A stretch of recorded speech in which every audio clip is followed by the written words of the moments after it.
Should be able to hear me now, and you can hear me fine, Kieran. Everyone can hear you, I think. Okay, here we are. Yep. Thank you guys for coming out. We're at the Illuvium Town Hall with Kieran here. We got a lot of topics to cover today, so glad everyone could join us here. You know, it's I don't know, when was the last time we did the last one? I don't know, a month ago. We did a Beyond Town Hall not too long ago. So but yeah, glad we could get this sorted out. I was on a little bit of a vacation, so I took some much needed time off and, you know, tore some house out. But we're glad to be back in action, and, you know, I'm fully revived and ready to do this. So we can jump right in unless you have anything else to talk about before we get started, Kieran. Just that everyone should follow you on Instagram to see your home renovations. It's quite riveting content. If I survive the remodel, then yeah, it will be. If not, you can say you were there, you know, at least. So, all right, cool. Absolutely. Yeah, Good to yeah, have you I'm back. happy I'll to be tell you back. that. You know, like I wasn't fully gone. I was still playing the game and everything. So it was just good to be able to like go to sleep and not worry about what was happening, you know, at 3 or 4 a.m. my time. So, but it's good to be back for sure. So, but yeah, let's jump right into this.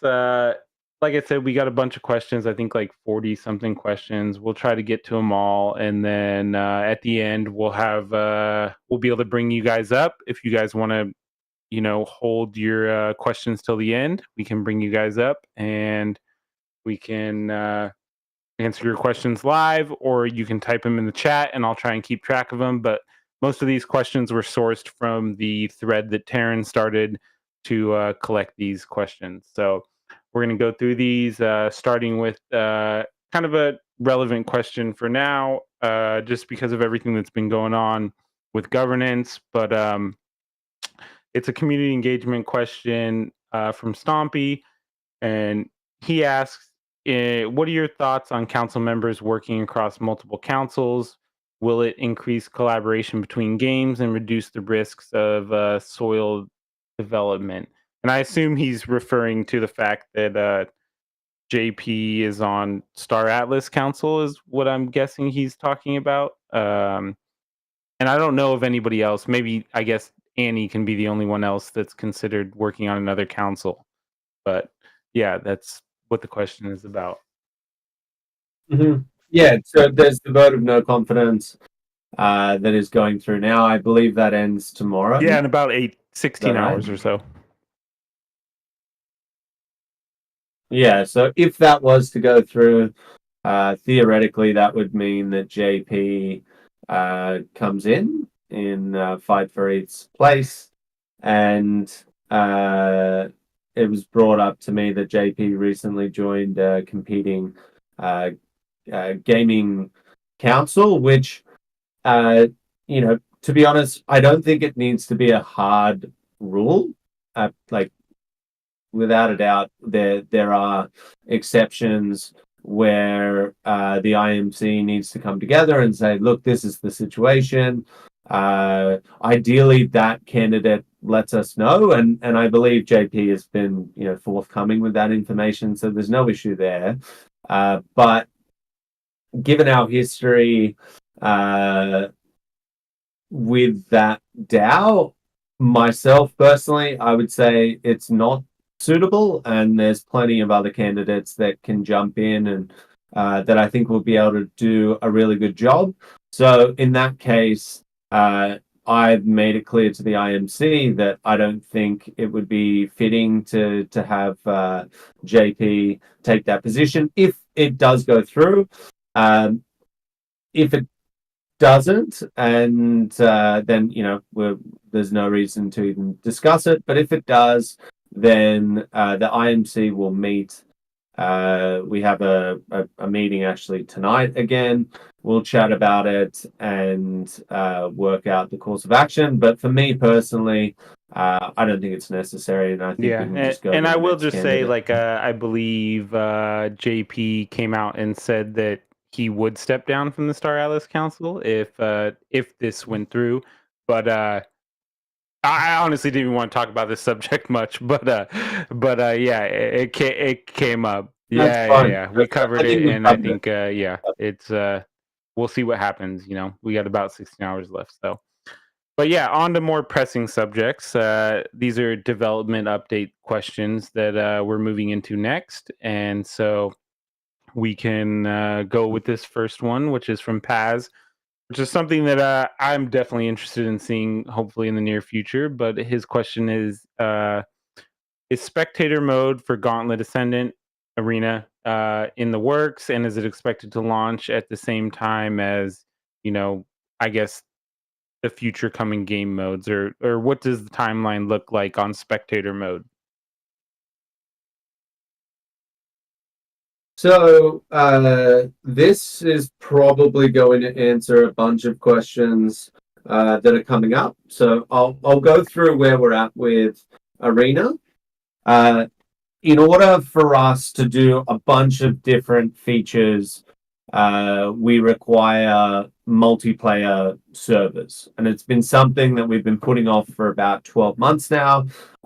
It's also going to be used for the overworld, and in order to do those multiplayer servers, we need to go back and do basically a code cleanup or refactor, whatever you want to call it, and that's going to take a couple of weeks.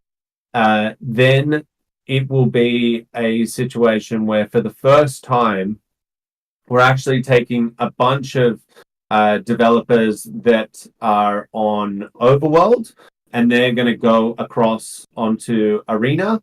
And the first thing that they're working on is these multiplayer servers. So you could technically say that that's still working for Overworld as well, because it's a requirement on that side. But the main point there is over the next 3 months, we're bringing across not every developer in Overworld, but a lot of devs in Overworld, and they're going to be working on Arena. And we have 60 plus quality of life improvements, big new features, things like carousel, spectator mode, adding in the ranger, our version of portals, which basically you go to either Crimson Waste when you start a gauntlet match, or you go to Abyssal or whatever, and all of these things we want to be shipping ideally every 2 weeks. A whole bunch of stuff out of that 60 plus list gets shipped.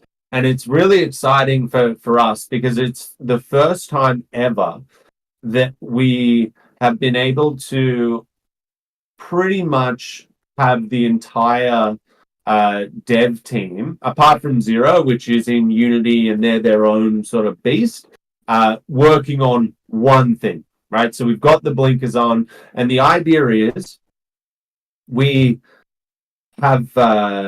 always been working on multiple different products, and not just multiple different games, multiple different products, like 25 plus products. We think now the best strategy over the next 3 to 4 months is to get one of our games up to mainstream standard, right? And the fastest one that we can work on to get up to that state is Arena, where we can truly say this feels as good, it's as smooth, the server quality, there's no delays, there's all of the same features that you would get in Underlords and TFT. There's our own flavor of it. There's the better graphics system that's behind it, cool new characters, And the idea is for us to do that as soon as possible, and then genuinely be able to go inside of that genre, auto battlers or auto chess, and say, we've got a game that can compete now. And one of the issues with berating our dev team, we have 100 people that are in the DAO that are working at Illuvium, but it's not that, right? Like you've got 30 here and 30 here and 30 here. So it really translates to a truly indie situation, not so much more a seasoned team where if there were 70 people working on a singular project, it would get done really, really fast, right? And to a level of quality that can actually compete with mainstream. And so that's the plan. And the reason we're doing that is that will align. I'm probably going to answer even more questions here, but that will we're trying to align that with a massive marketing push at the start of next year, where we can go to all of the top TFT players and we can say, come across, not play at separate times and whatever, but do it all at once. Very similar to how Off the Grid did it, where they got all of the biggest influencers in their genre and they plowed them into 1 week of an event. That's what we're going to do as a tournament. But instead of doing it like we did 6 months ago when we were showcasing an alpha to these guys, where they're just clearly going to go back to TFT, it'll be polished. It'll be really, really neatly polished with some awesome features that no one has seen before in our game. And the idea there is to change the sentiment, because sentiment right now for Illuvium is fucked, right? Like there's a lot of, we've spread ourselves too thin and we didn't really nail anything, right? Like it's like, that's an okay game, that's an okay game, that's an okay game. I'll play because I love it, but nothing where you can honestly turn around and say, fuck, drop what you're doing and play this game if you like that genre. So that's what we're planning to do to change sentiment. And over time, every 2 weeks as we're shipping. Yes, Overworld is still going to be worked on in a very small state, but Arena is going to get update after update after update.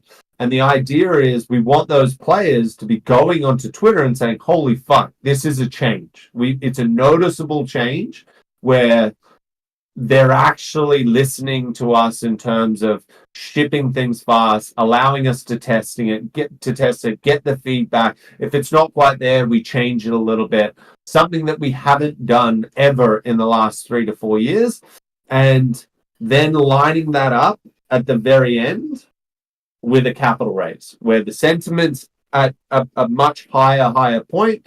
We know that we need to add back in runway. Maybe we don't need to do a capital raise because we change sentiment so hard that we start bringing players into the ecosystem through Arena, through the tournaments and these influencers. That has a trickle-on effect to people going into Overworld. Maybe it's not required, but we can't rely on that. And all of this should line up with a capital raise around that Feb-March mark, which really fits in with what we just did, the IIP that got approved, when now we're sitting on nearly 2 million ILV sitting in the treasury. That's the plan. So I think I just answered 20 questions. Did but you let's answer see how the question though? Spectator mode? Spectator mode? Spectator mode, I think I mentioned it, but spectator mode can only be done after multiplayer, and multiplayer will be done first thing. That's what Andre is going to be working on with Daniel after the code refactor. So we're hoping to have a proof of concept for the servers early December, and then spectator mode is the first thing that we're working on after that, because we absolutely need it for this tournament that I'm talking about. We're not going to bring across the people that have millions of viewers, because we're talking like 30 of them, it's going to be a huge campaign. It needs to be like, wow, they have every single feature that I'm used to, but there's these cool characters. What is this IP? I want to learn more, and that's the play. I definitely am looking forward to Spectator Mode. I've been playing a lot of Gauntlet lately, and I'm wrecking people, but on the rare occasion that I lose, I still want to watch the game. So it's I'm looking forward to that mode for sure. Rare occasion I lose.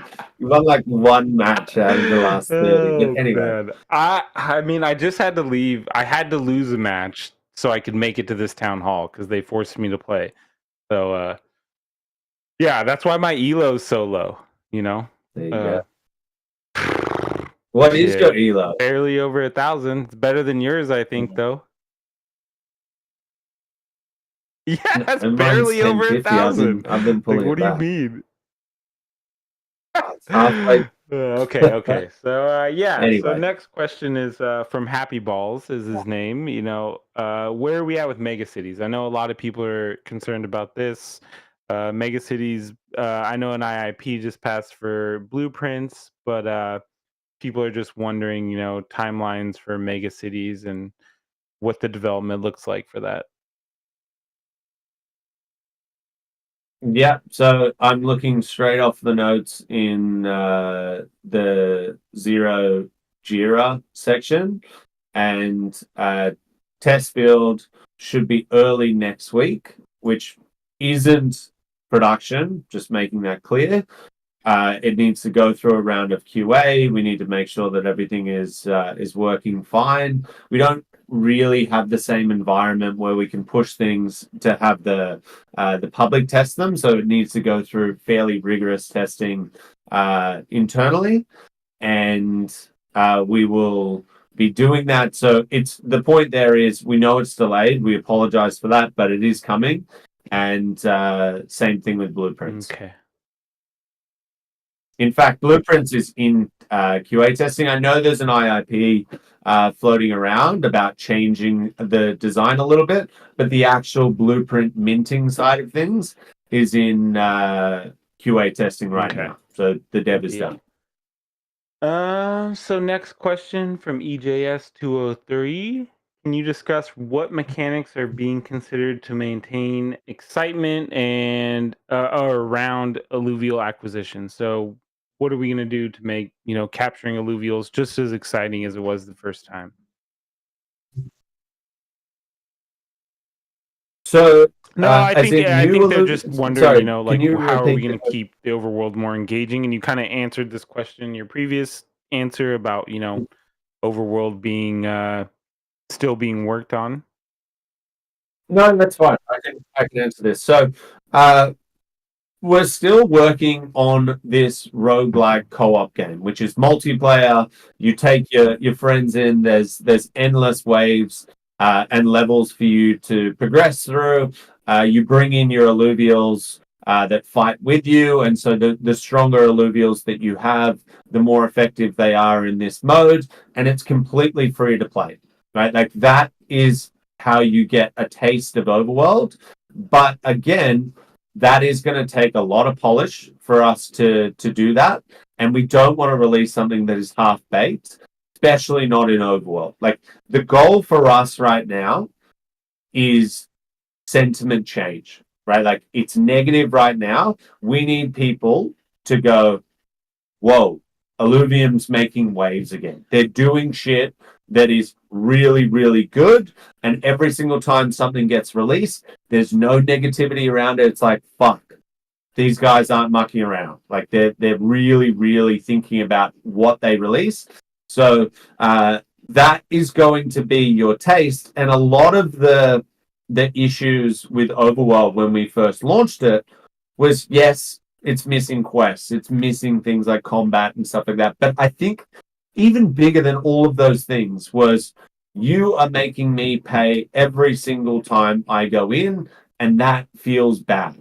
Right now, the way that we solve that is, yes, there is still this card opening, or like if you want to own these Illuvials, you go and get them in this overworld. But a mainstream player, how we're going to advertise it to them is you come into this roguelike where you get introduced to the IP, you get introduced to storyline as you go through. So you kind of working out like, okay, I'm this ranger that's going through this world. There's these creatures that I need to defeat. I need to repair my ship.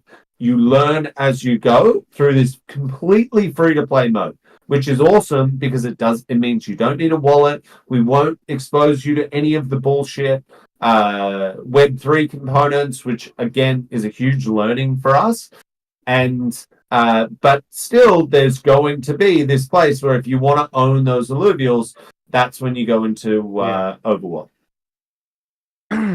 I think, I'm currently still building up my Leviathan team.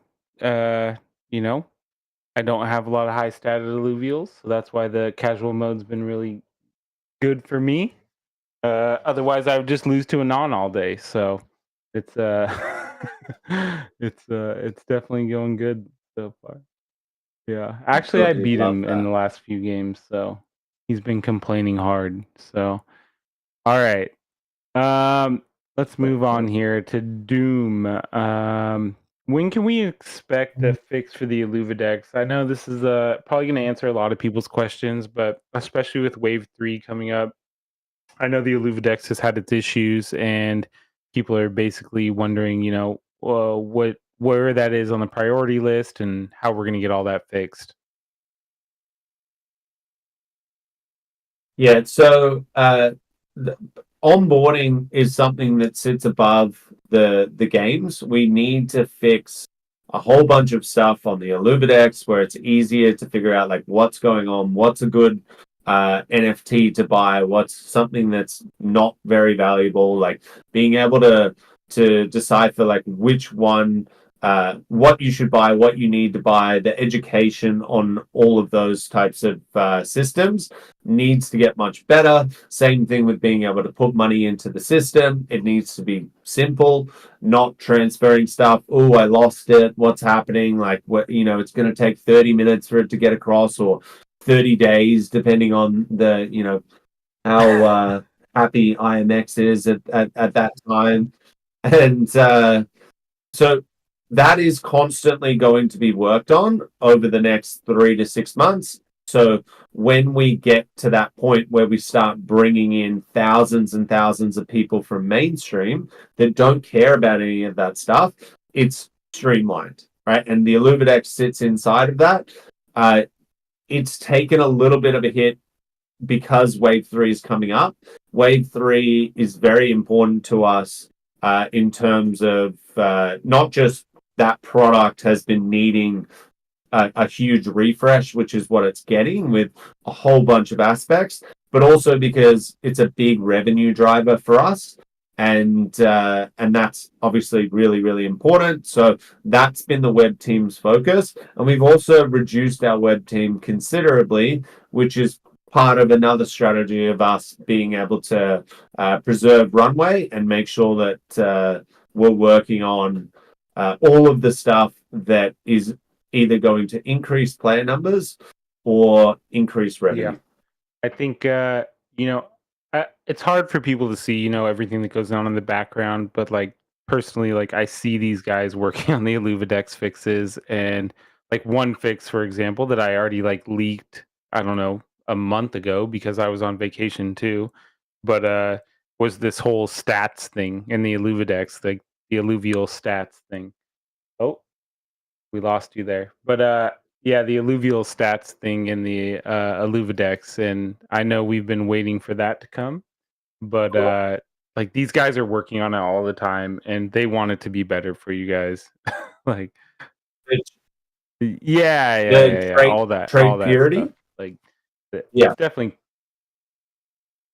Actually, I think showed I was some just people. looking at that because that is one thing that I've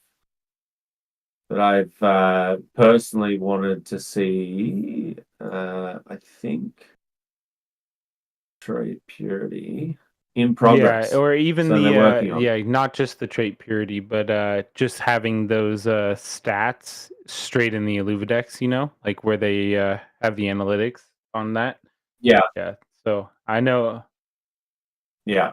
But I mean, let's be honest, people are lazy as shit, dude. They don't want to have to like if I'm a whale and I'm going in there, the reason I'm pushing for this so badly is because I want to go in there and say, well, that one's 99, that one's 88. Can I afford the 99? Yes, I can. I buy. Yeah. Me dumb, I buy. Right? Like that's it. And then just know that I bought something that is valuable and that value is going to span across the existing games and any new games. And that's it.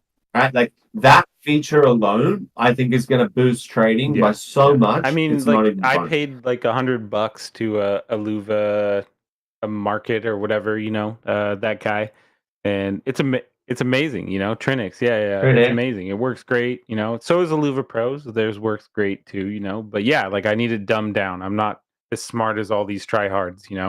Like I need it dumbed down so I can compete. Like I joke about whales being dumb, and 99% of them are the least dumb people. That's why they have so much money, but they're lazy as shit, right? Like that. And again, I joke about that. They sit there trading 20 hours a day, right? Like, but you making it easy for them on these trading platforms is such a critical piece. If you need to go and research 50 different things before you make a choice, it's just not going to happen, right? Like you want to know very quickly. And the reason is we're not asking them to make one purchase. This isn't go buy a Bored Ape, right? And figure out the traits on each Bored Ape and see what I think might go up, might not. It's not a crypto punk. We're asking you, if you want to go and play Leviathan, you got to go do these transactions 200 times.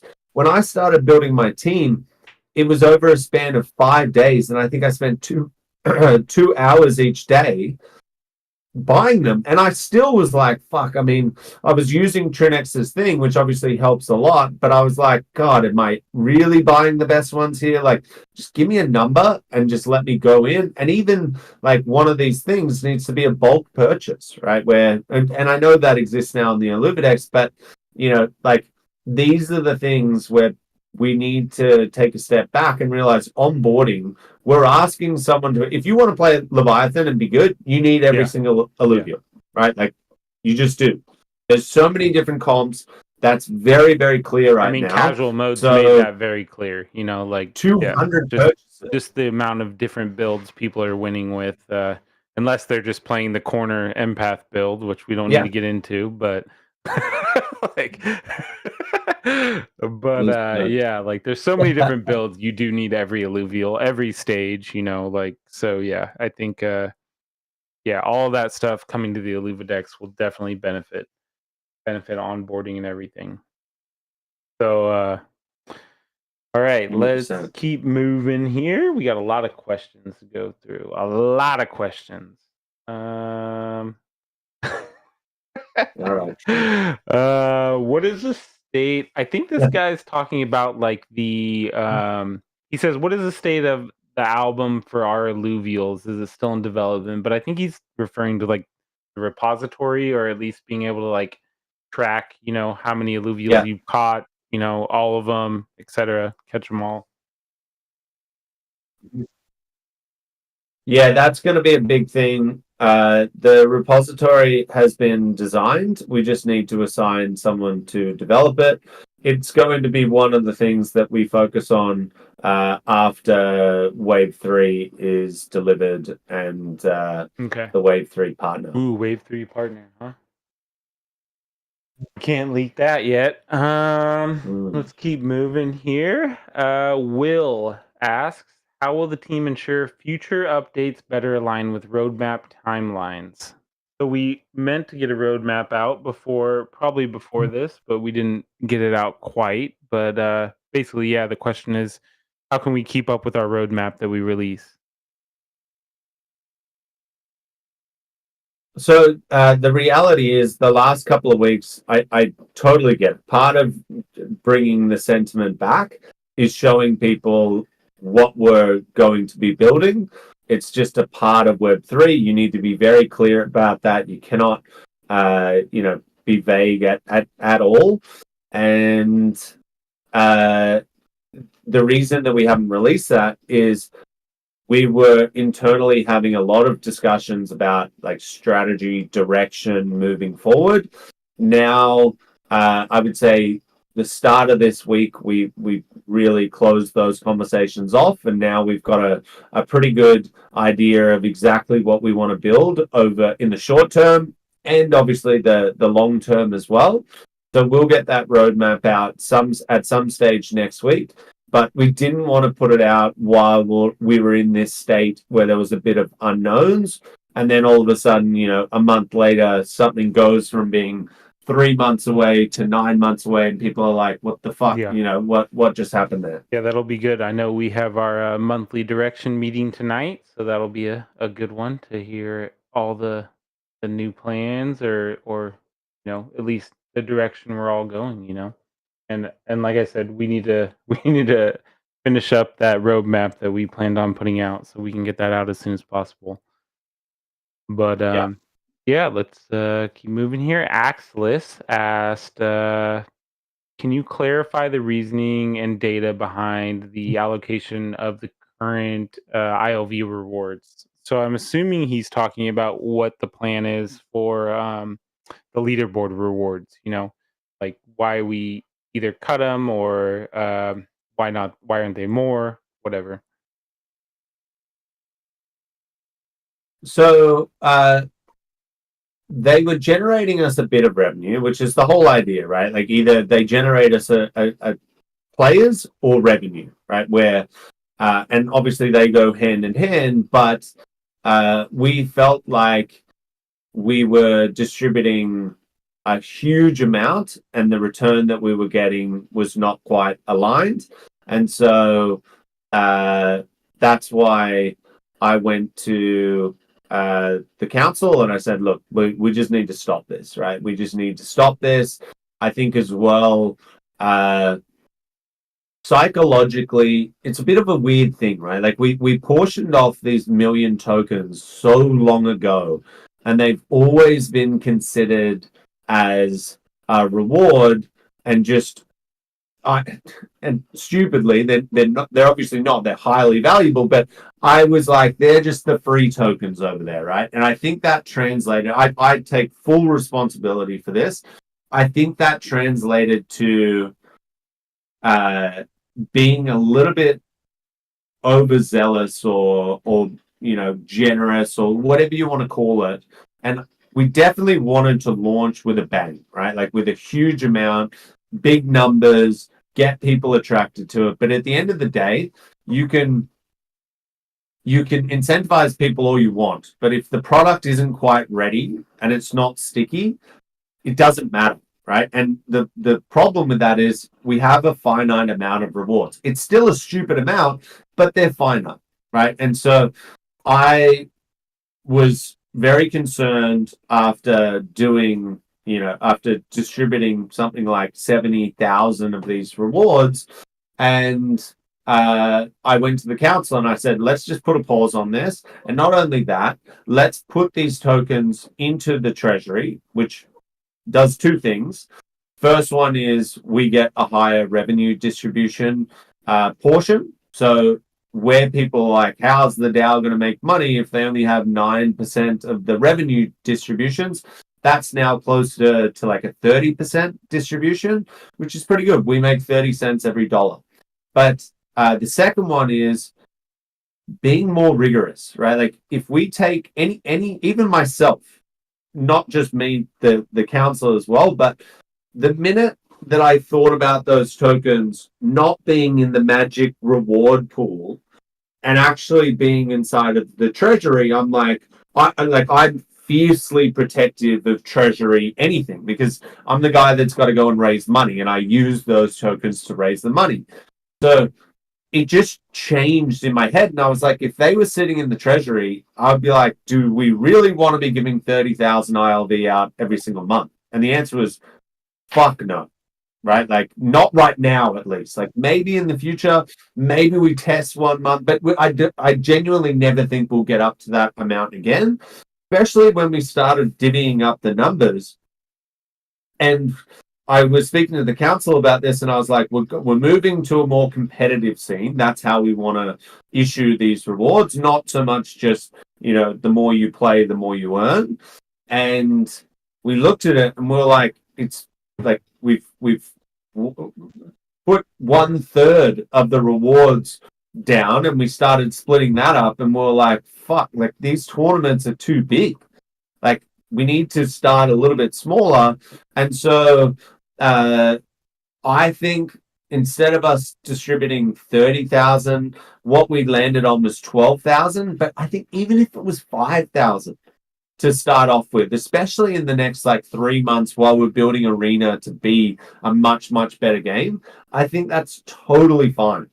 Right. And that's going to mean that we hold on, we preserve a huge amount of ILV, and maybe the airdrop hunters are like, oh, I'm not going to play your game anymore, but it doesn't matter, right? Like we need to get people incentivized when the game is sticky, and we prove that with data, and Gauntlet in alpha mode is where we need it to be, and it's only going to get better with more and more features. So that was the plan there, and that's what we're going to be moving forward. I think Gauntlet already, like, I mean, you messaged me yesterday and said that, these airdrop farmers are even getting addicted to playing the game, and I think it's true. Like even Gauntlet, like Tempest Guild, Storming's Guild, like those guys have came in strong. Like they're definitely liking the game. So I think Gauntlet mode was the right move, and doubling down on it is definitely good because I mean I'm having a great time playing it. I mean the people playing me might not be, but it's still a great time. So yeah, it's funny, right? Like that, it's the same style. Obviously, I love what I call robust discussion, and I'm always up for it when it comes to the community. And it's the same style of argument. And I'm like, I know that you're one of these dudes who was like, there's so much money up for grabs in Illuvium. I'm going to jump across and I'm going to spend 15 hours a day grinding these Illuvials, getting the high stat ones, all this kind of stuff. And now they're like really loving Arena, and so they're like defending it. They're like, you will not take our stats away from us. Like, and it's a really refreshing thing because it's like you're not playing this game anymore because of the rewards.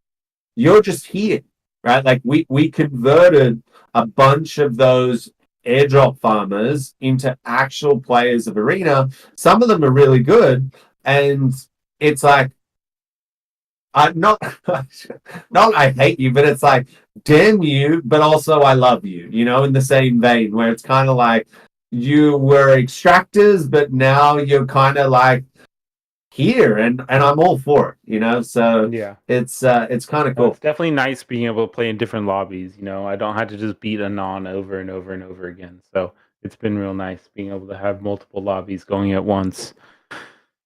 So yeah, we can keep moving along here. Symbios asks, what feature are you most excited about that's going to be coming, like in the next upcoming launch, like or whatever that mid launch may be? Like, what feature are you most excited about? So it's not any one feature.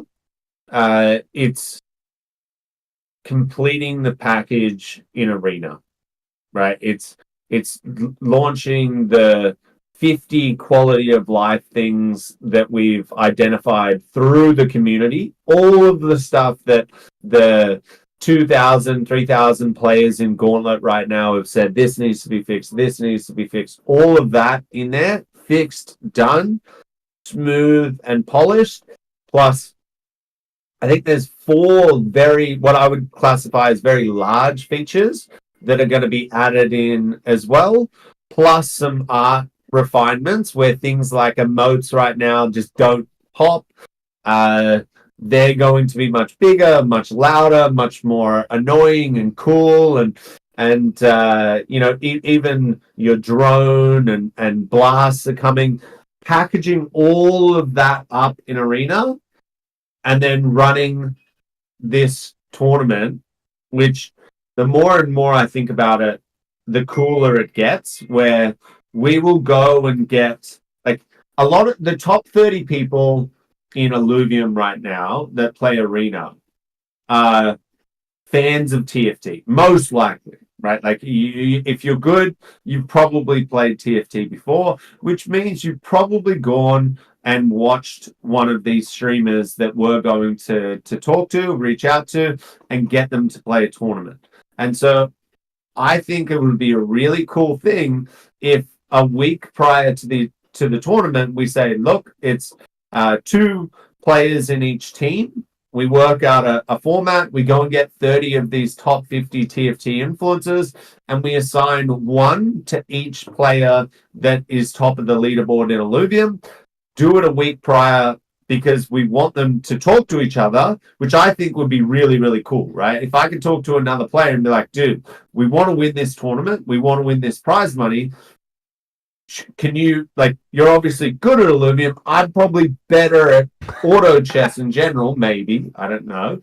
But Yeah. teach me, teach me what Illuvium is and the characters and whatever. That to me, it's kind of like a pro-am, right? In tennis, where they pick a dude who can play tennis. He's not shit, right? But they're not Federer, and they put them with Federer, right? And I think that would be a really, really cool format. It would be a way for the community to get involved and give back to our players that have been so good to us. And so packaging all those features and then launching this tournament where every single one of them is streaming, and people are like, whoa, have you seen what's happening with Illuvium? Like this massive tournament's going down, and like they've got every big streamer in that genre. That's my plan in terms of marketing, and to do that, we need all of those things, those 67 things complete. I mean, you said a lot there, but yeah, like I learned a lot from even TFT. Like I hadn't played TFT until I joined the team, and I learned a lot from playing with Andre because he's really good, and like Aaron's really good. Like I could name a bunch of people that are really good, but same thing with Illuvium at this point. Like I'm decent, but I learned a lot from losing to these other guys, basically the Federers of Illuvium Arena. So And just I'm seeing the comments here. I don't know if they're the same on YouTube, but when I say this tournament can't be done until we have everything packaged up and it's polished and it's just smooth as fuck. Other tournaments, like the grassroots stuff that we're doing, and potentially our own smaller stuff over the next 3 months, that absolutely can go forward without spectator mode. Is it amazing? No, but it's still super fun, right? Like there's a reason. If you go and pull my account history, I'm playing this game generally about 3 hours a day, right? And that's for no other, like I'm done testing. I'm past that. Like I'm really, really loving this game, even in its current state. So there's absolutely and there's thousands of others, right? So there's absolutely no reason why we can't do grassroots tournaments. And we already are. now. You saw it, Scoriox. Even Taryn said it's fine, so we've got Taryn's approval there. Yeah, I mean, Scoriox ran his tournament last weekend. It was a good tournament. I showed up for that to say hi and check it out. So it was a good time. And like even Jackson did an amazing job at permissionless. Like you guys did a mini tournament there, and it worked out. Like people needed Twitch accounts, yes, but it worked out. Like yes, like spectator mode is needed, but yeah, like it's possible now, and people are having a good time. So we're just gonna go ahead and go to this question right now because it's in the chat. People are asking about it. So like what can you say about season 3 as far as like, is it going to be a season 3 or what is it going to be? What are we going to do there? So, uh, I, I, I, I said to the council last week, I think, or maybe the week before, I was like, the problem with keeping it as seasons is people are going to think it's play to airdrop, which we need to completely fuck off, right? Like, we don't want an airdrop anymore, right? Like, we can have rewards that people can claim, but we don't want people to think, oh, I play Illuvium and I don't care about the game. I just want to extract money, right? Like, lesson learned. We tried it. It was the flavor of the month at the time, but we need to make the games really sticky, really good. And so when we launch this competitive scene, which will be competitive in both game modes, right? Like, instead of Overworld being you know, extract airdrop points based on what I collect, it'll be like an overworld hunt, right? And maybe we have weekly hunts or whatever it might be, but it'll be competitive. It'll be fun. It'll be very far reaching, not so much like Arena where, tournaments might only be 256 people. It might be that, we have this prize money, and even if you come 2000th, you still earn some money in that event, but it's competitive, right? And so I am very hesitant to go out and say, this is season 3, it's just refactored. I think it needs to just be completely fucked off, and we just call it something else, like our competitive scene or whatever. And that competitive scene includes rewards. That was my opinion of it too. As I figure we just start over, start fresh, and go with season 1 of Leaderboard Rewards, and then kind of move on from the whole airdrop scene, because I think yeah, like you said, we tested it, we did it, we tried it, and I think we got more negative than there's a lot of positive of it, a lot of learnings, but overall, I think there was a lot of people that were just here to extract that value that you're talking about. So yeah, I agree. But we'll yeah, hopefully soon we can get those leaderboards all sorted out and start doing these tournaments. So okay, on to the next section, which is mostly around economy questions. So let's start with Kay here. There are many concerns with the community regarding in-game economy. This is like a very general question. How are things being addressed? Regarding in-game economy. So I'm assuming they mean fuel, alluvial prices, dropping. Mhm. Because fuel prices are dropping and people have, whatever it may be. Like, it's a very general question. So Yeah. So first thing is 3 fuel types, fuck it off. Too convoluted. It's for it's a cool concept. Again, we tested it. It didn't resonate. And the reason is new players are like, what is going on here? Why make it so it's already complex enough that there's a fluctuating price where one day you go in and it's like, that just cost me $1 and now it costs me 30 cents and then it cost me 2.20. Like, that is very confronting for a new player, especially if we're talking about getting people to make the leap across from our free to play version to our paid version. It needs to be as streamlined as possible. So part of that is one fuel type. That's what Perry, who's now back as the head of economy, is going to propose. We're just internally working on that document right now, and then we'll present that as an ICCP to the community. Much, much easier to understand. Now, with that, I have said we need to just go to a flat price to go into to do runs, right? For travel, it shouldn't fluctuate. It should just be fixed. Now, I'm proposing that we just clean cut, do it at 50% of what the top rail is. I think that makes sense. And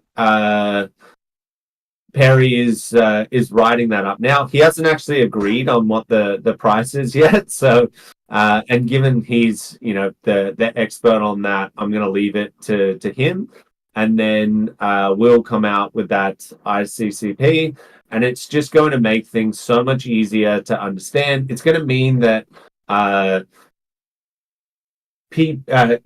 fuel owners, landowners who are generating fuel, it's a much better system for them. And there'll be some that are like, whoa, I want to sell at the top rail. But as you have seen, the demand that we need, which in the future we absolutely plan to have as we get more and more players to come in and start trying the overworld. But the reality is it's going to take us a while to get there. And in implementing this system that we went live with, there's not enough demand to basically find real true price discovery. It basically just is a PvP wars between the landowners. They've finally gotten to a point where they're like, you know what, I'm not going to sell my fuel at this price. It's ridiculous. So yes, we lose that upside, and that hurts potentially the DAO, but potentially also the fuel owner. But for right now, in the short term, it's very much protecting the DAO, and it's protecting the landowner. And to be honest, you're still getting it at half the price that we set it at originally, which, if you remember, it held for a long time. And so what I mean by that is your baseline price of your assets, when you go in to the overworld and you go and collect a ramfire, and maybe that costs you $2,000 in fuel, someone else that gets to go in, and if you did that in the first week or two to get there, it's going to sit at $2,000. Now you can't sell, I mean, you could, but ideally you don't want to sell that under $2,000 if you want to make a profit. Someone else that's coming in and getting to buy that at 50%, their cost base is $1,000, right? So they can sell their ramfire at $1,500, $500 cheaper than you, and they're making money, right? So you're kind of fucked. So that's the other reason why making it a fixed price is a lot fairer across the board, because everyone's cost base is the same. Given there's RNG there as well, which maybe someone gets it sooner and it just pops up and they get it. But in terms of raw sunk cost, it will be the same. And right now, the really smart people are loading up on fuel because they know, well, my cost base is going to be 5% of what, I don't think it's quite 5%, maybe it's 7% of what everyone else is. And if they start seeing demand go up again, they've got an arsenal of fuel there where they're just like, sweet, I'm going to go. And I see what that's going to do in the future when people start saying, I want to trade these assets, and the demand comes from Leviathan. It's going to be bullshit. There's going to be some people out there who have such a small cost base. Hopefully they don't play the game of, well, I'm going to sell mine a little cheaper than you, and then he comes in, sells it a little cheaper. She comes in, sells it a little cheaper, and we play this game with our assets. Hopefully that doesn't happen, and people realize, I know these guys paid this much, so I'm going to sit it there. But all of that is eliminated if we go to a flat price. Plus, it's less confusing. It's not some thing that's going up and down. And I accept responsibility. I was one of the people that said, I think this system's going to be amazing. And to be honest, I think it would be amazing if the demand for how much fuel, if we nerfed fuel, this is what I said to Perry, if we nerfed fuel by 50x, then you would find true price discovery, right? You would get this situation where there wouldn't be enough fuel for how much demand there is, and so people would go down a little bit and then it would go up and it would go down. But because it's so lopsided, you don't find true price discovery. So I think it's better for the DAO to just instill this protection. And yeah, so that's going to be proposed at some stage in the next week or so. I still think it's a super cool concept, having like a full-on economy like that, you know, like it's still super cool. But like the example, I was talking to Stuart about this earlier. I played Eve Frontier, you know, and I've never played Eve Online, and Eve Frontier is their new blockchain game, right?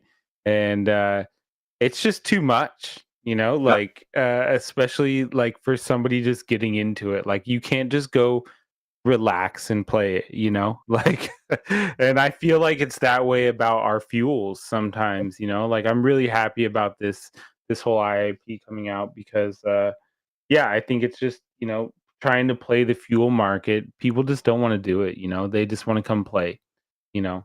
So that will be nice to see that come out. So all right, let's keep moving here. Philo, well, I guess you just kind of answered this, so let's this is another question from Philo either way. So what's the availability of these wave 1 cosmetics, such as rare skins? Are they still obtainable?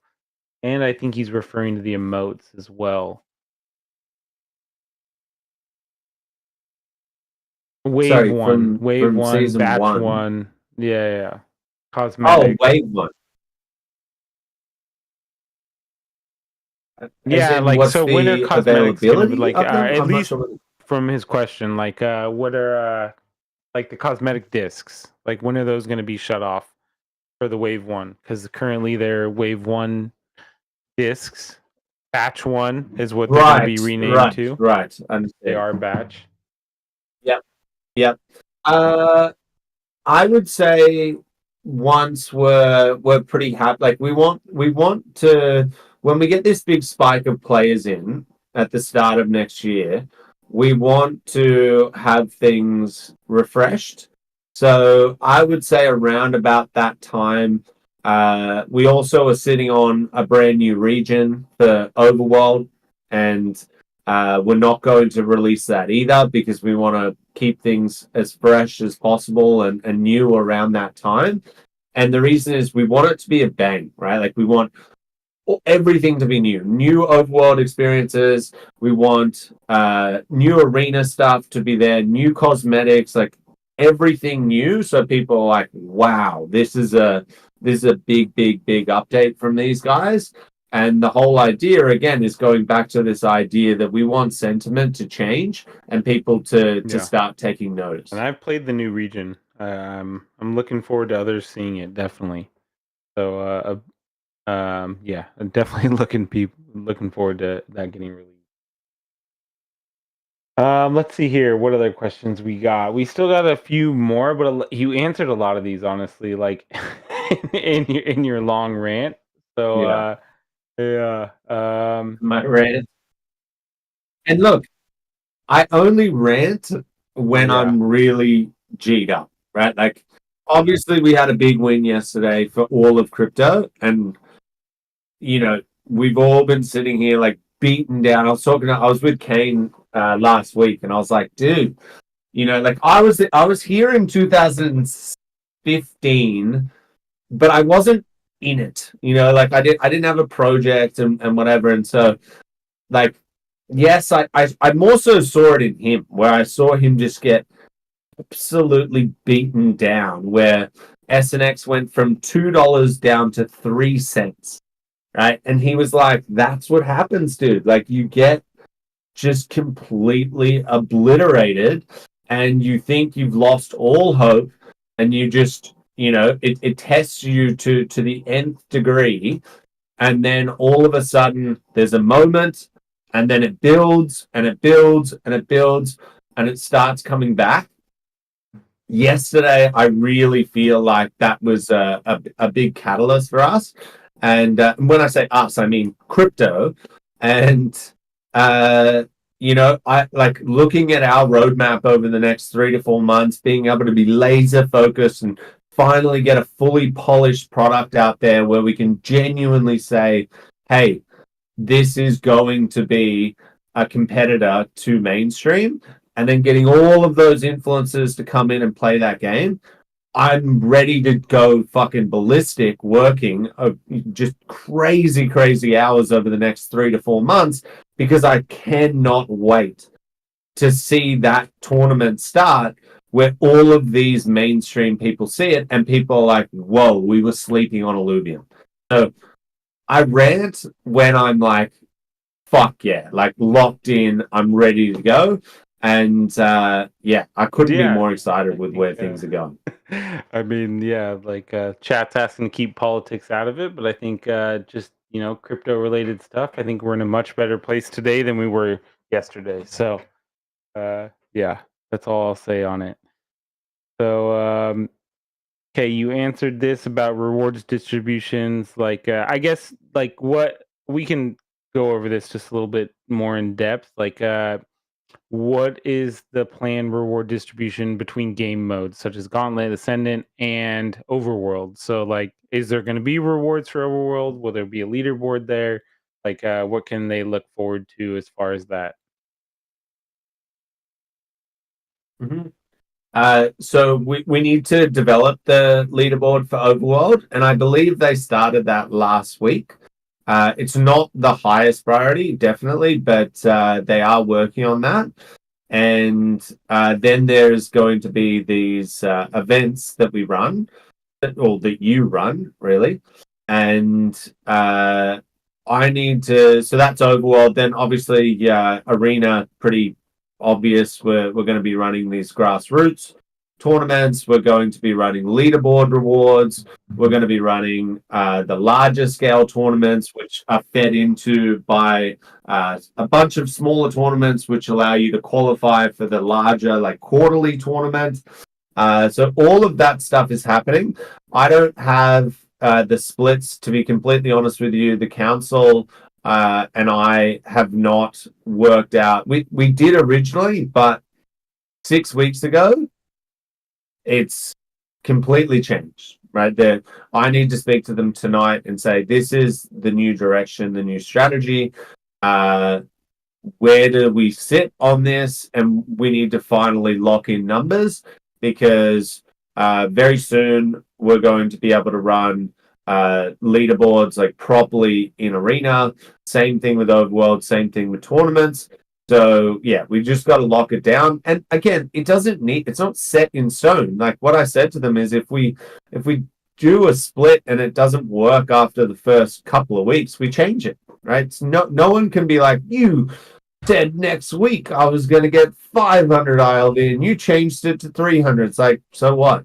Like, sorry, that's the deal. They're rewards on top. So, and I'm sure I'll have many nice discussions with people that have banked on getting these rewards in perpetuity. But the reality is, we can change them. We need to keep them dynamic, and we just got to work on Yeah, and I think that's honestly like one of the best things that we have going for us. Like, some people get very angry about it that we change things, but it is something that is super beneficial.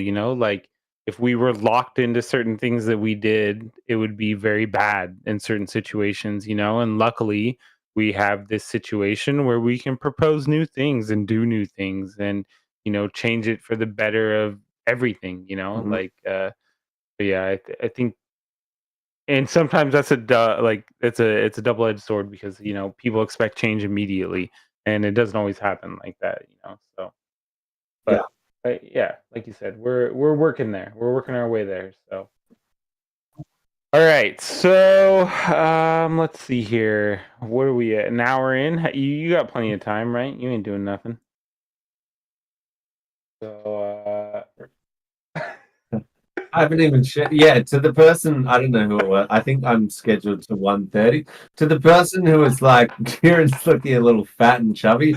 Yes, the reality is, for the last 12 months, I have not left my office apart from going to that conference. And I've started going to the gym again. I put on 22 kilos from a scan that I did at the gym. They've got this machine in December 2021. I was 88 kilos, and I did a scan yesterday, and I'm 110 I don't even kilos. like. I told you this before. Like having a child, like dad bod's a real thing. For one, you're not even like fully there yet because your child is very small. But like when your wife's pregnant, like she wants to eat things, and you don't want to make her feel bad, so you got to eat with her. You know, like either way, and then she's gonna not eat the rest of her food because she doesn't want to get fat. It sounds like honestly, but yeah, I'm here for it. But anyway, yes, I never a said fat that, fuck at the moment, and I think I'm trying to you're change. healthy, you're doing well, like that's all that matters. So, okay, so next one, here we go. Marketing questions, community growth questions. This is from EJS 203. What have you learned from the launch of Off the Grid, and did that influence our strategy at all?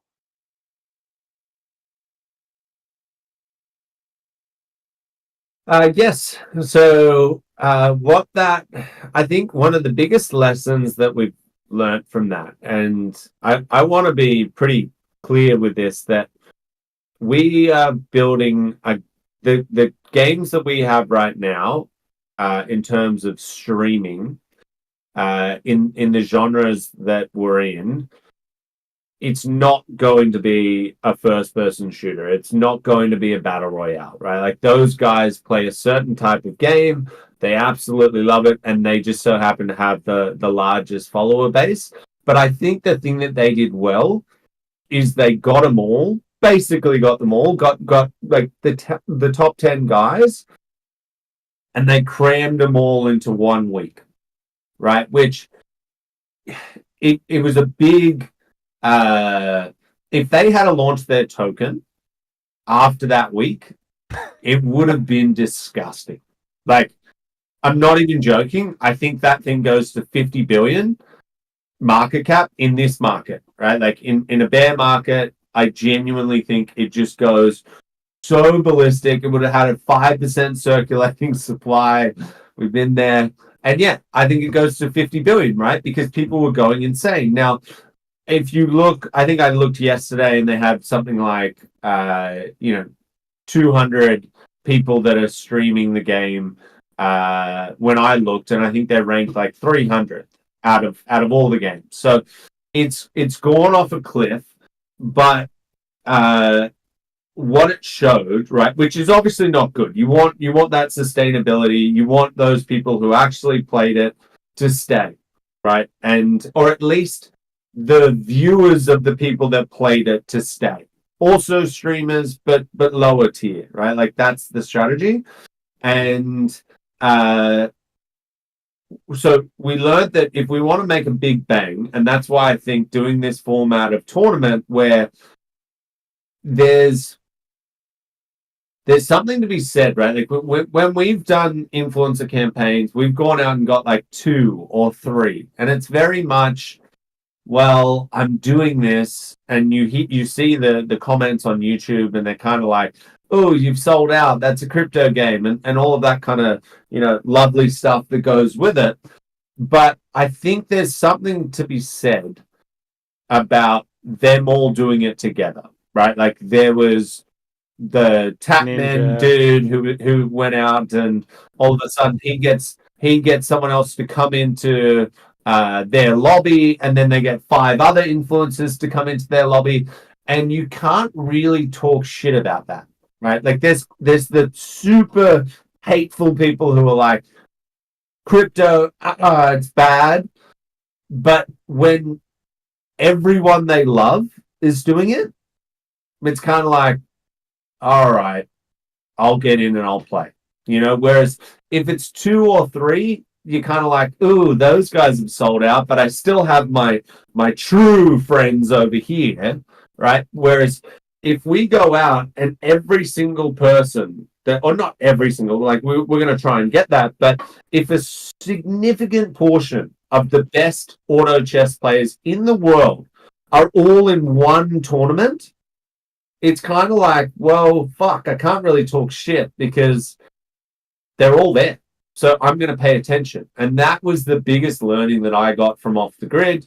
Now, obviously, their game very, very early in development. You start to see after the hype wears off, people are like, well, this thing, I can't play it unless I have, 16, 30, 90s running at simultaneously.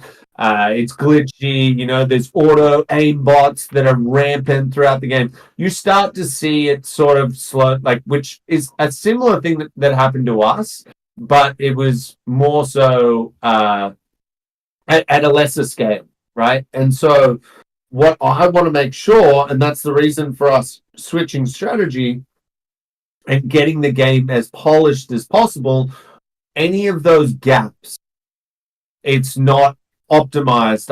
I can't play it on my computer, or I had a crash, or they don't have a way to select a character mid-game, which means that there's no catch-up mechanic. I don't like X, Y, Z. Like, all of those things, if we can eliminate every single one of those things, and we probably won't get completely there, that's not realistic, but if we can eliminate as many of those things as possible, and then do this tournament where they're genuinely like, fuck, actually, I didn't need anything crypto. This is just a free-to-play game. It's really, really cool. I like the IP, and it's got all the features baked in. We give ourselves the best chance to not have that situation that Off the Grid did, where they just go like that and then like that, right? Like, we're trying to go like that and ideally like that, and then we get to that stage where we plateau and there's a solid player base, and we go from there. That's my learnings from Off the Grid. And I talked about Off the Grid to you to the team internally after I played it, because I think they did a lot of things very well. They did a lot of things very well. There wasn't a lot of crypto fluff involved, and I think one of, beyond what you all mentioned, COD 6 came out, and I think that was going to be a hard thing for them to overcome either way. I'm not a big COD player myself, but you got to compete with some serious, serious games out there, and it's going to be hard to do. Yeah, and the other big thing is onboarding, right? Like, very, very smooth onboarding experience. We need to get to that stage, and we've got, unfortunately, we don't have our own network, and so we're at the behest of IMX and what's possible, and so things like having the marketplace inside the game is not possible right now, but we're in talks with them. We've got some other ideas floating around, and that was another big learning. Yeah, and I mean, actually, this directly leads into the next question, I guess. Do you want to elaborate more on that? I know you said that's all you'll say, but that was literally the next question, which was is IMX continually working to improve this tech stack and user experience? Which, I had a meeting with them last week, and I talked to them about MoonPay, for example, onboarding fiat, crypto fiat on ramps, and MoonPay's not the best, I made that perfectly clear. I live in California, quite free. Some other guys live in Texas, they removed it from California. Why? I don't know. I'm sure there's regulatory issues, but yeah, if you're a non-crypto native, getting your money in currently to IMX is a pain, and I made that clear to Taro, and they're working on it. But yeah, have you had other conversations with Robbie or any other higher ups about this onboarding situation? Yes, I think they're very aware of our frustrations that we've had, and yeah, that's all I'll say on that. But just, if you know us, we're not going to sit on our hands, right? We're not just going to sit there and say, okay, We'll, if you give it to us, we'll take it. The other frustrating thing is, and Nick was the one who was running this up, was we were going to build our own onboarding, our own wallet, our own way for people to get into our ecosystem. And we stopped and said, when we spoke to IMX about it, and we're upfront, we said we're building our own system, and we don't like to be controlled by anyone else, right? Like that is the worst situation. We're pigeonholed, and we made that choice. And if I could go back, honestly, we wouldn't use Passport. We wouldn't, because we thought that Passport was going to have thousands of other games eventually over the next 5 to 10 years. And they all have millions of players, and not every single one, but a collective of millions of players. And those players aren't going to want to turn around and say, oh, I've got to get Illuvium's wallet as well. And that's another learning of off the grid. They don't care, right? And do you think that we're getting spillover from other IMX games at the moment? We're like, well, I've got a Passport, so I may as well just go and play this other game. Like, no, right? Like, this global login, it doesn't matter, right? Like, there's multiple fragmented systems inside of mainstream. Got to have an Xbox account, got to have a PlayStation account, got to have a Steam account, got to have an Epic account. No one gives a fuck, right? No one cares. They just play whatever they want to play. So that decision that we got to where, it was like, well, maybe we'll get a whole bunch of users because it's all a global Passport, just didn't work, right? And what it meant was we can't control our own destiny, which is not a good feeling. And absolutely, they have identified the issues and they want to help us, but it's different to Stuart, our CTO, being like, fuck this, I'm literally just going to go and build this in the next month.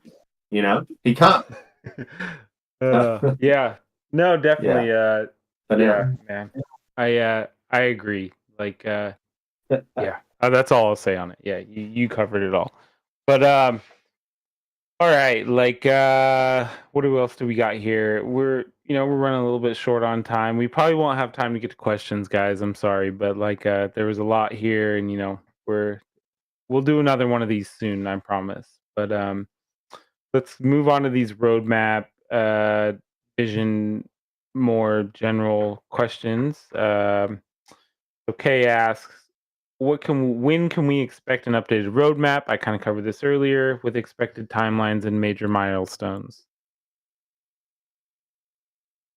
Okay. Easy enough. Next week. There you go. We'll have it next week. It's coming soon. We were already working on it, like I said, but it just didn't get finished yet. So there's a few departments that it touches, like every department. So yeah, we need to make sure everyone's aligned there.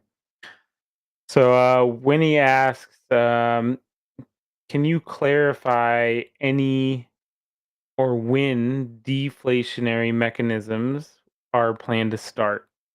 And I'm guessing he's talking about like maybe when this set of Illuvials ends, and then that would be when it would be more deflationary than it already is, because it's already deflationary in a way.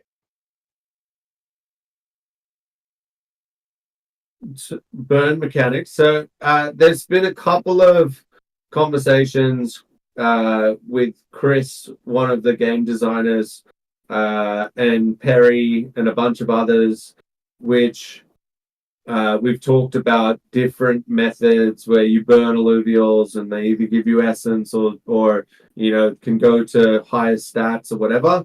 And we haven't landed on. We need to be very, very careful with that, right? Like there are a lot of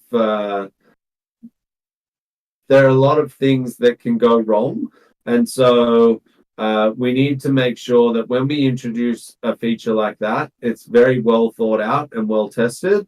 And we're just not quite there yet. We even had one feature built, and we decided to put it on hold because we just want to make sure that there's a balance there, right? Like someone who has a perfect stat Ramfire, there's value there. And that person, when they see it in the overworld and then they see the stats that after they've captured it, if they know there's some other method where someone can go and burn 50,000 atlases that are worthless to them, and they can put that towards their Ramfire, which didn't have quite the same stats, it gets a little contentious. And so I'm not saying it's not possible. It definitely is, but we're not there yet to introduce it yet. All right. How about this? Doka's wondering, is multiplayer a full real-time multiplayer experience? Can you elaborate more on what multiplayer will look like when they see it, when we get it? So there's two things there. The first one will be the first version of multiplayer, which Andre, crazily enough, wants to put into testing like soon, like as in like in the next few weeks or whatever, where it won't go to prod. It'll go on to Sepolia. So those people that have access to that build will gain access to this. And what that version of multiplayer is, go into Sanctum Mesa, and you see, actually, no, sorry, that's 3 weeks is wrong, because we're backed up by the multiplayer servers. But client side, it's pretty much done. We just need the back end to sync up. When that's done, they do want to push that to Sepolia. But what that version is you go into Sanctum Mesa, you see other rangers, you can walk up to them and challenge them to either an Ascended match or a Gauntlet match or whatever. You can talk to them, you can voice chat with them, you can discuss like see their inventory, see your inventory, what alluvials you have, what items, whatever. Eventually in time we'll allow trading as well, but it's a little bit more difficult with IMX. But yeah, that's the experience. The other side of multiplayer is with Breach, the roguelike co-op mode that's being worked on.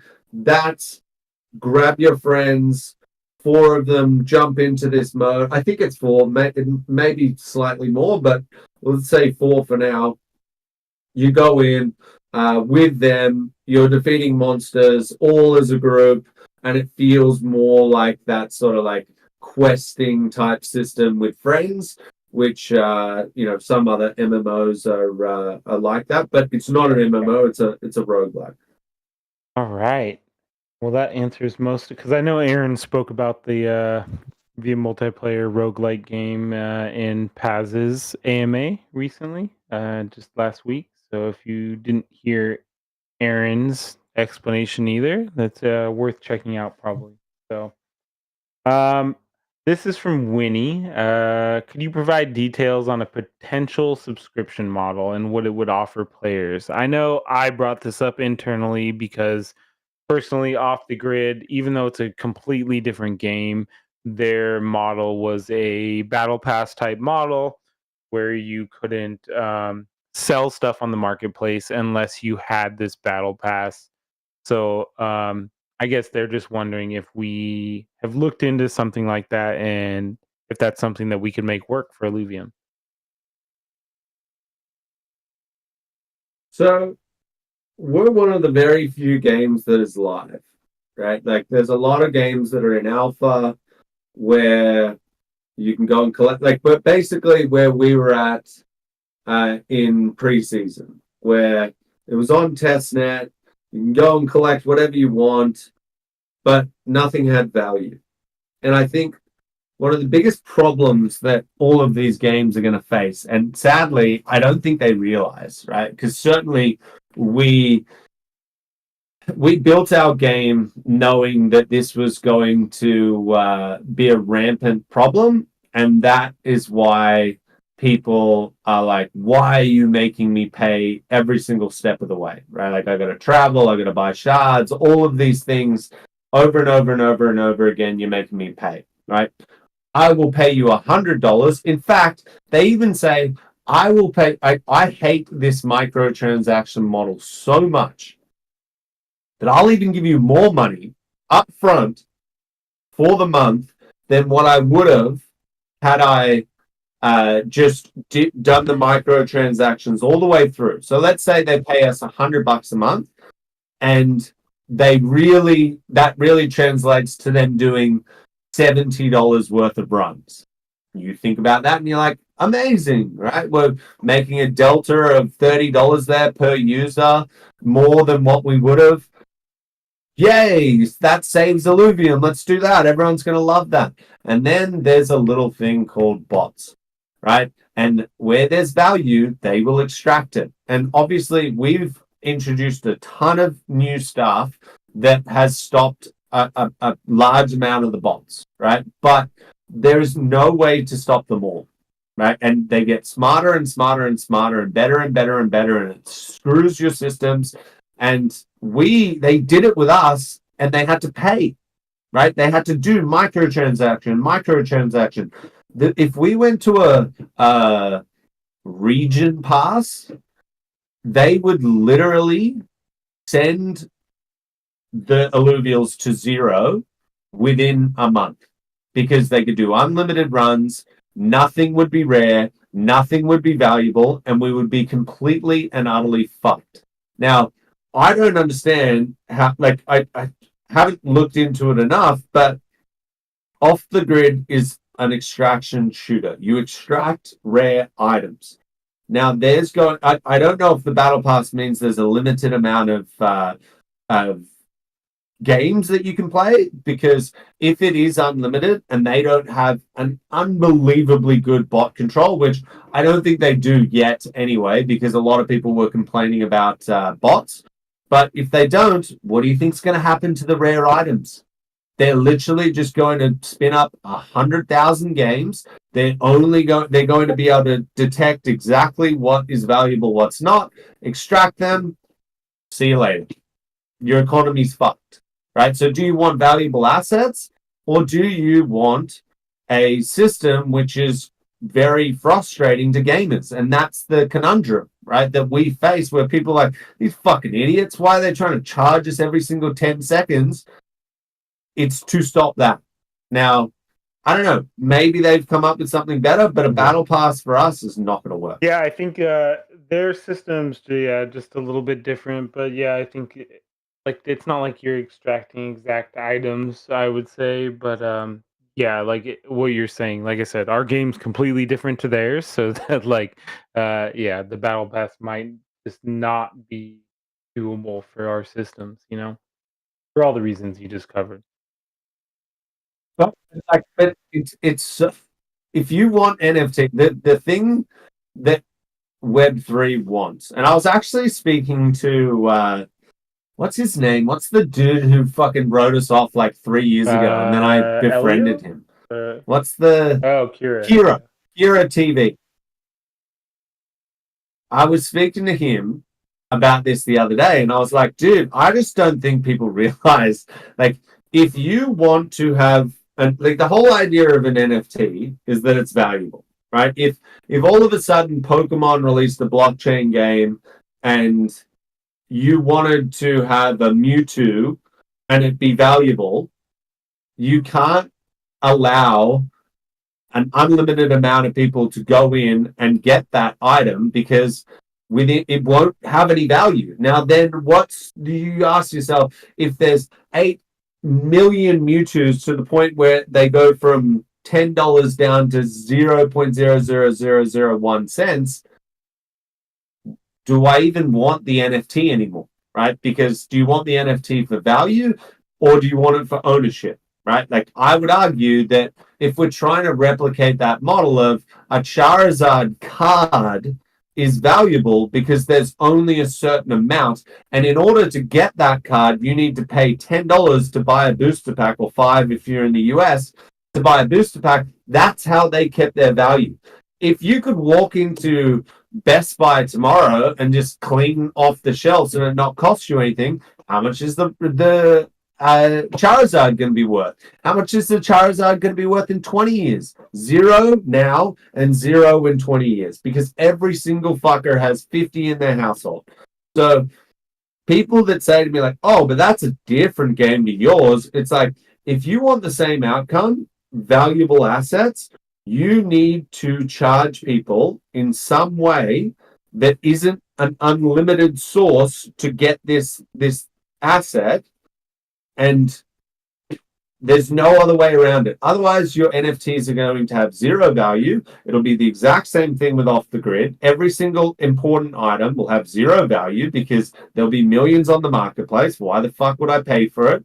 And that's the reality. And that will transfer to so many different games out there. And that's the worrying thing that I don't think a lot of these game developers are factoring in. And it's going to be interesting. There's going to be like, we did it in our way, and people were like, we hate the fact that you have to pay each time. But go onto the marketplace, look at a Ramfire, it's still got value. The minute we battle pass it, it'll have zero value. So that's all I'll say on that subject. But I look forward to seeing the token models of and the NFT models of other games in this space once they're they still in start going testnet, live. and I think they're gonna have some growing pains too. Luckily, we've been here for some years now, and I think the knowledge that we've gained and just everything is invaluable. Yeah, I'm really interested to see where these type of games go off the grid. Pretty much off the grid, yeah. Like I'm really interested to see how they pan this out. So, but yeah, we're about an hour and a half. I know you're scheduled for this long. Like that's most of all the I think there's only a few questions we didn't get to. We don't need to go to live questions right now because we're going to do this more often, I promise. And we also have a podcast tomorrow that myself and Jackson are running. So you'll see us there. Kieran is coming too. At least he's scheduled. I don't know if he knows that, but it's on your calendar. Uh, the podcast tomorrow with me and Jackson, the Escape Pod. So Right. yeah, Okay. you should be there tomorrow, and this will kind of be our lead up to Beyond Wave 3, which is coming on the 21st. So yeah, we got a lot coming, guys. I appreciate everybody for coming out for this town hall. I think we answered most of the questions. I know you guys probably have more. We will do this again in less. I would like to say less than a month, but at least a month. Because there's a lot going on. We have Wave 3 coming up on the 21st. We have more updates coming to the arena. We have all kinds of stuff going on. So yeah, I don't want to promise that it'll be within a month or before a month, but at least a month. We will get you guys another town hall for sure. And I will try to get Aaron here as well, because I know you guys love to hear from Aaron as well. So, but Kieran, I appreciate you coming. Any final words for everybody? Oh, no, that's it. I'll probably be doing a lot more AMAs over the next few weeks as we run up to Wave 3. So yeah, I look forward to the next few months. Yes, It's going to definitely be should very, be a good very end of the exciting year. for us. So again, thank you everybody for coming out. Thank you, Kieran, and yes, we'll talk to you guys tomorrow. Cheers.